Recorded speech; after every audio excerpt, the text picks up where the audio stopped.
नमस्ते दोस्तों। अपने देश भारत में यानी विश्वगुरु जम्बू द्वीप में जिंदा रहना बहुत बहादुरी का काम है। बहुत ज़्यादा सौभाग्य की बात है। यहाँ पर इतने ज़्यादा लोग हर साल क्राइम से, गोलीबारी में, बमबारी में नहीं मरते हैं जितने सरकारी और सिस्टम की लापरवाही से और अव्यवस्था से निपट जाते हैं।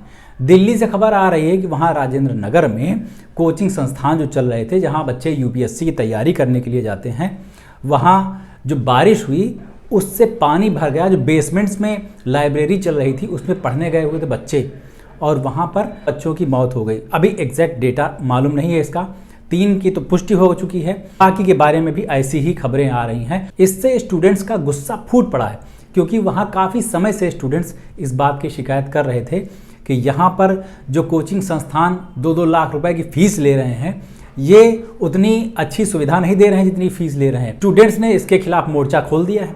करोल बाग मेट्रो स्टेशन के नीचे स्टूडेंट्स ने प्रदर्शन किया।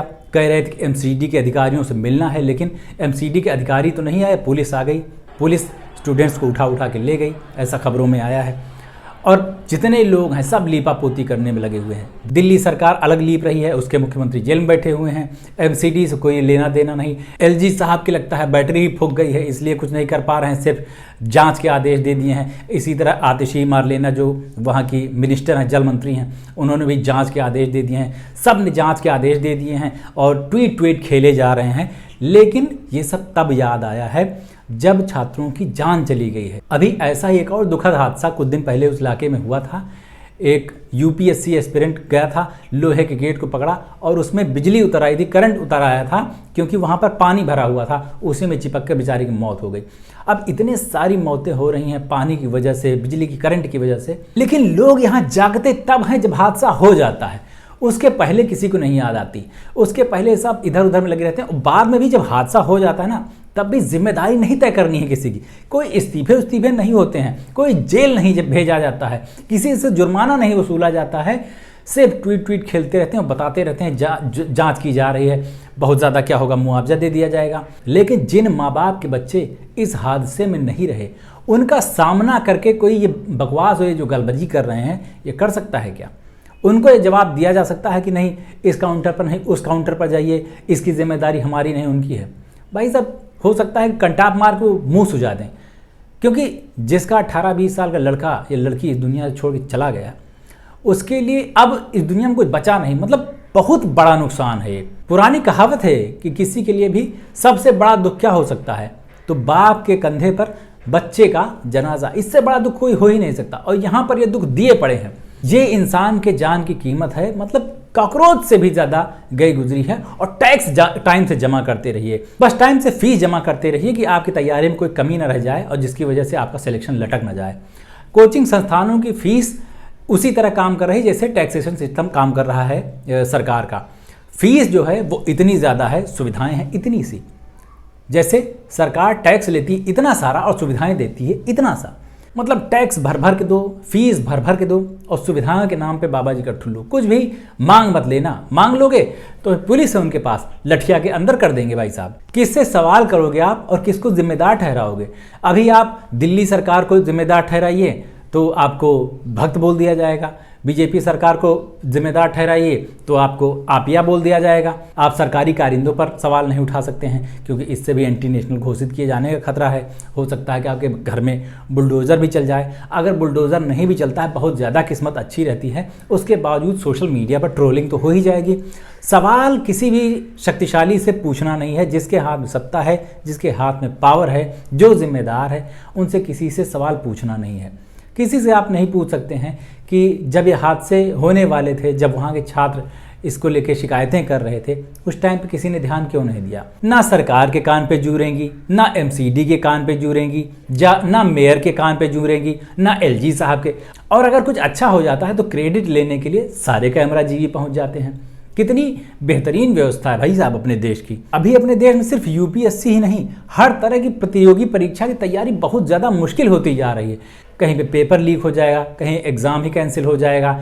और अगर उन सब से बच गए तो आपके कोचिंग संस्थानों में, आपकी लाइब्रेरी में पानी घुस जाएगा, वो जान ले लेगा।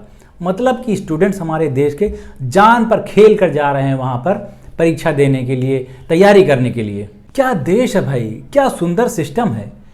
कोई कवि कह गया है, साधो ये मुर्दों का देश, तो एकदम वही लगता है। मतलब जो जिंदा हैं वो भी मुर्दे के समान ही व्यवहार कर रहे हैं। अभी आप देखिएगा, कोई अगर सवाल उठाता है, कोई कहता है कि नहीं इसके लिए फलाने जिम्मेदार हैं, तो उसी के 4-6 लोग आके ट्रोलिंग शुरू कर देते हैं। मतलब जो नागरिक है, नागरिक का ही दुश्मन बना हुआ है। वो सरकार से सवाल करने वालों को भी उल्टा हौंकने लगता है कि तुम्हारी हिम्मत कैसी हुई हमारे फलाने जी से सवाल करने की, वो देश के लिए इतना कुछ कर रहे हैं, 18 घंटे काम कर रहे हैं। परीक्षार्थियों की जान चली गई, परीक्षा पे चर्चा करने वाले नदारद हैं। कुछ दिन पहले अखबारों में इनके फोटो के साथ फुल पेज के बड़े बड़े विज्ञापन आए थे, जिसमें लिखा था कि थैंक यू हॉस्टल और पीजी से जीएसटी हटाने के लिए। अब कोई ये सवाल ना पूछ ले कि हॉस्टल और पीजी पर जीएसटी लगाया किसने था, जो उतारने का एहसान लादे दे रहा है छात्रों के ऊपर। जो व्यवस्था बदलने आए थे वो बेचारे व्हाट्सएप पर स्टेटस और डीपी बदलने में परेशान हैं। मतलब आप किसी को अकाउंटेबल ठहरा ही नहीं सकते इस देश में। अपनी जान के जिम्मेदार सिर्फ और सिर्फ आप खुद हैं, और टैक्स की जिम्मेदार, आपकी कमाई के हिस्सेदार, कट लेने के लिए तैयार सब कोई बैठा हुआ है। सरकार भी, अफसर भी। अफसरों को कहाँ से जाती है सैलरी? हमारी आपकी तनख्वाह से जाती है भाई, हमारी आपकी कमाई से जाती है। जिसका भी पैन कार्ड, आधार कार्ड लिंक है और उसकी पेमेंट ऑनलाइन आ रही है टीडीएस कट के, वो हर कोई टैक्स दे रहा है। इस बात को अपने दिमाग में बिठा लीजिए। जो लोग कहते हैं ना कि नहीं टैक्स देने वाले तो इतने सही हैं, नहीं, टैक्स हर कोई दे रहा है इस समय।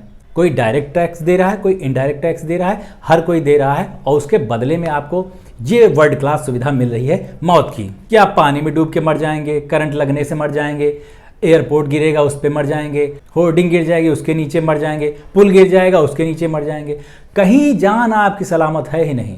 रोड पे निकलोगे, पोर्ट से चाहे कोई चला जाएगा। यानी न घर पे सुरक्षित है, न घर के बाहर सुरक्षित है।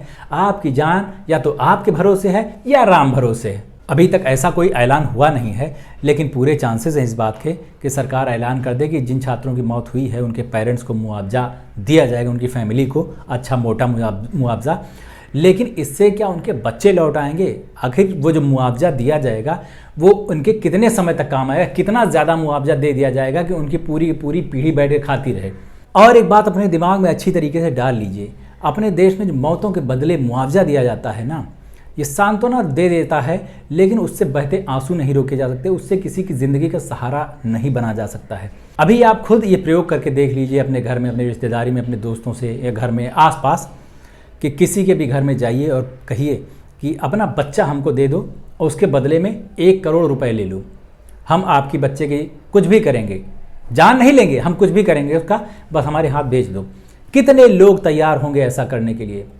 अपना जो स्वजन होता है ना, अपना जो परिवार होता है, जो फैमिली होती है, वो करोड़ों अरबों में भी कोई बेच नहीं सकता है। और अगर कहीं ये निकल गया मुँह से कि नहीं 1 करोड़ रुपए ले लीजिए और अपने बच्चे को हम सौंप दीजिए, इसकी जान जाने वाली है फ्लाईओवर के नीचे दबकर, भाई साहब जूते मार के भगाया जाएगा वहाँ से, जो भी ऐसा प्रयोग कर रहा होगा। इसलिए जो भी मौत के बदले में मुआवजा देने की बात होती है ना, वो सिर्फ और सिर्फ किसी भी तरह से अपने जो लापरवाही है उसको जस्टिफाई करने की कोशिश होती है, उससे किसी का भला नहीं होता है।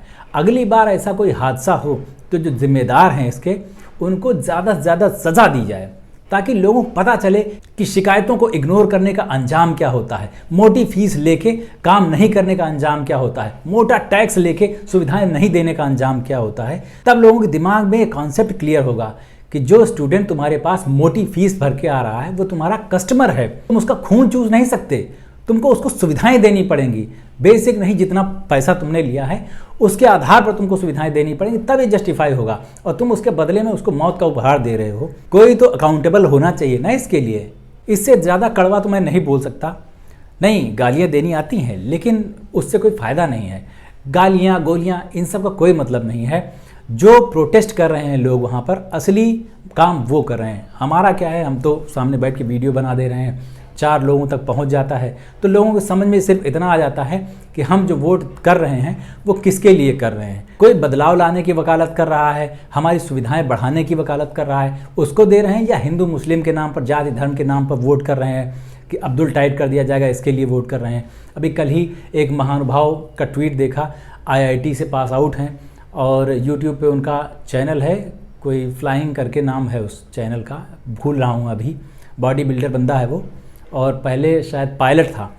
उसने ट्वीट किया कि गुड़गांव में लाइट नहीं है बहुत देर से, और ब्लिंकिट को टैग कर दिया यहाँ पर इलेक्ट्रिसिटी चाहिए, और उसके मिलियंस में फॉलोअर्स हैं, लेकिन उस बंदे की औकात ये नहीं है कि बिजली विभाग के लोगों को टैग कर सके, बिजली मंत्री को टैग कर सके, या सरकार के किसी मंत्री को टैग कर सके जिनकी जिम्मेदारी है, जिनको टैक्स देता है, जिनको वोट देता है। मतलब इतनी उल्टी गंगा बह रही है अपने देश में। मतलब जो जिम्मेदार है उससे सवाल पूछने की हिम्मत ही नहीं पड़ रही, क्योंकि वो पावरफुल है, वो तुम्हारी ऐसी तैसी कर देगा, बैंड बजा देगा। अभी रोड पर निकल जाइए, सब्जी के ठेले पर 1 किलो आलू लेना होता है, अगर उसमें एक जरा सा हरा निकल जाता है या एक कटा हुआ दागी निकल जाता है तो सब्जी वालों को कितना सुनाते हैं लोग। लेकिन जिनको अपना धन, धर्म, वोट और मन सब कुछ दे रखा है, जिनके पास गिरवी रखा हुआ है, उससे वो सवाल नहीं पूछ पाते। ये हालत हो गई अपने यहाँ। फिर उसके बाद फिर ऐसे मौत के तमाशे तो होते ही रहेंगे, आप और हम रोज़ देखते रहेंगे। हम लोग तो अभिशप्त हैं ये सब झेलने के लिए। ऐसे कोई हादसा होगा तो अपन रोते हुए वीडियो बना देंगे, आप लोग कहेंगे हाँ सही बोला, बढ़िया बोला। उसके बाद फिर हम लोग बैठ के फिर अगले हादसे का इंतज़ार करेंगे, और ये सत्संग ऐसे ही चलता रहेगा। और कुछ कहना नहीं, कहने को बाकी भी नहीं है। अभी चलते हैं, लौट के मिलते हैं। नमस्ते।